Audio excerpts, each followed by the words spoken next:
really can't see very well if there are cars there. That was one of the reasons why that became part of the overall town plan. As we talked about the community action plan, it became very clear that there would be no streetscaping and we had to change the law of the town plan. It would take a very long time. It just wouldn't be possible. Also, Phil Dowds made it very clear that if we don't have the parking off the highway one, there won't be grant money available from Caltrans, which is a really good source of funding, because it's very important to them that that parking be removed from Highway 1.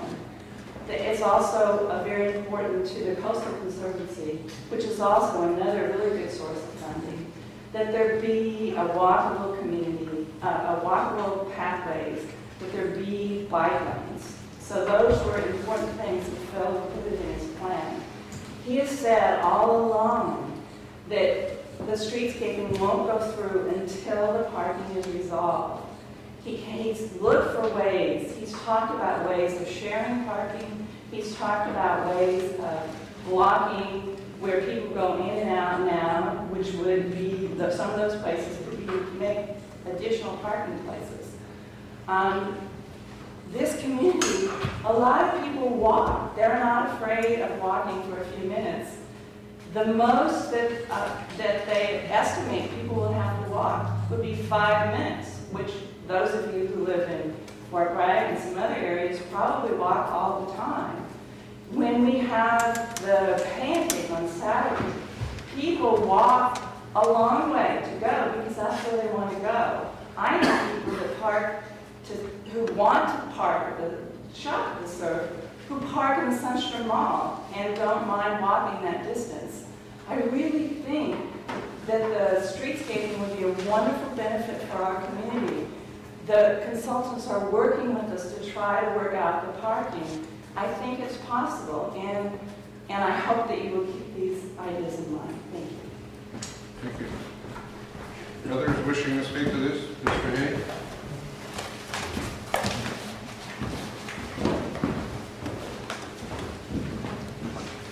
Yeah, Bill Hay.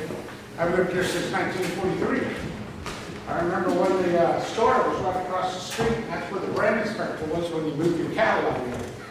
So I know what parking is, and parking is a problem, but what we really have a problem we're dealing with. There's two things. First of all, you're talking about the underground corner in Warlock. That's putting the cart behind us. If you want to do the seascapes before, that's not the thing to do. The parking, and you've heard the property owners speak here, they're willing to sit down and talk about it. And that's really good. And I've been involved in some of the meetings for the seascapes.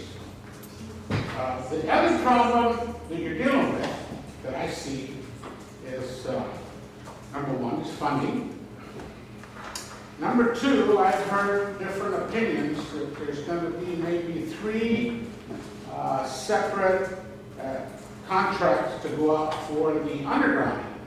One is just for the downtown, and then one was going up to J. Baker's that would stop there, and the next one would go on up to the Global Building Supply, and then the next one would go up past where our business is, to Bedrock. I would really suggest, once you let an agreement out, if you're going to do the undergrounding, let's get it done.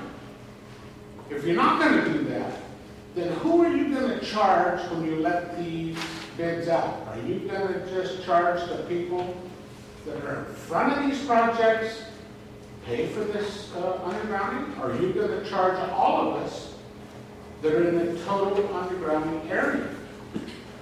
That would be like saying for the county, as the county buying vehicles for the sheriff's department, and county buying vehicles for the road maintenance department, you order the vehicles, the county pays for all the vehicles, but you take and only get half or a third of the vehicles.